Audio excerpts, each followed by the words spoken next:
Okay, I'm Vimal Subbu. நான் PhD related videos வந்து என்னோட சேனலில் போட்டுருக்கேன். ஓகேங்களா, இன்னைக்கு வந்து நான் என்ன லாஸ்ட் வீடியோவில் வந்து ப்ரொசீடிங்னா என்ன அப்படின்னு ஒரு ப்ரௌச்சரை ஓப்பன் பண்ணி நான் உங்களுக்கு எக்ஸ்பிளைன் பண்ணேன். ஓகேங்களா, அதில் வந்து நான் பப்ளிஷ் பண்ண ப்ரொசீடிங்ஸ் வந்து காட்ட முடியல.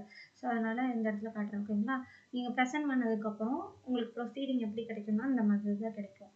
அந்த கான்ஃபரன்ஸோட டைட்டிலு, அதோட ISBN நம்பர், இது மாதிரி கிடைக்கும். ப்ரொசீடிங்ஸில் வந்து இந்த மாதிரி தான் வந்து அந்த ஈவெண்ட்டை பற்றி எக்ஸ்பிளைன் பண்ணியிருப்பாங்க, யாரெல்லாம் வந்தாங்க அப்படின்னு எக்ஸ்பிளைன் பண்ணிட்டு அந்த காலேஜோட சில இதெல்லாம் வந்து இன்ஃபர்மேஷன்லாம் கொடுப்பாங்க.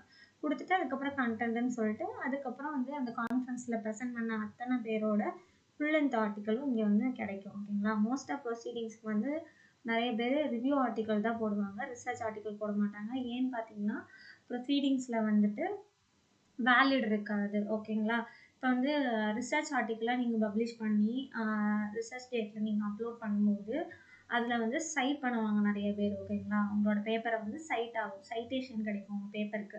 ஆனால் ப்ரொசீடிங்கில் உங்கள் பேப்பர் போடும்போது யாருக்குமே வந்து இது விசிபிள் ஆகாது. நீங்களாக வாலண்டியராக ரிசர்ச் டேட்டில் போட்டால் மட்டும்தான் இது விசிபிள் ஆகும்.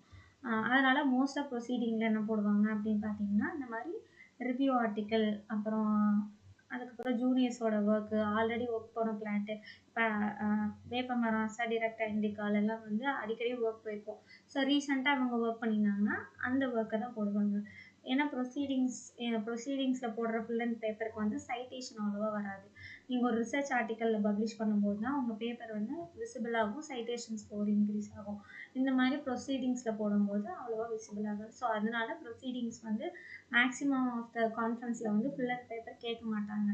இன்கேஸ் சில பேர் வந்து எப்படி கேட்பாங்கன்னா, நாங்கள் ஒரு வேலிடான ஜேர்னலில் வந்து பப்ளிஷ் பண்ணி கொடுக்குறோம் அப்படின்னு சொல்லி கேட்பாங்க. அதுவும் செலக்டட் ஆர்டிக்கல் தான், ஒரு 3 ஆர்டிக்கல் தான் செலக்ட் ஆகி அந்த மாதிரி வேலிடான ஜேர்னலில் வந்து பப்ளிஷ் பண்ணி கொடுப்பாங்க.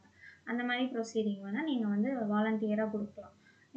நார்மலாக இந்த மாதிரி ப்ரொசீடிங்ஸில் வந்துட்டு உங்களோட ரிவ்யூ ஆர்டிகல்ஸே நீங்கள் கொடுத்துக்கலாம். இது வந்து சிவியில் ஆட் ஆகும், பட் வந்து சைட்டேஷன் ஸ்கோர் இதுக்கு இருக்காது. ஓகேங்களா, தேங்க்யூ ஃபார் வாட்சிங்.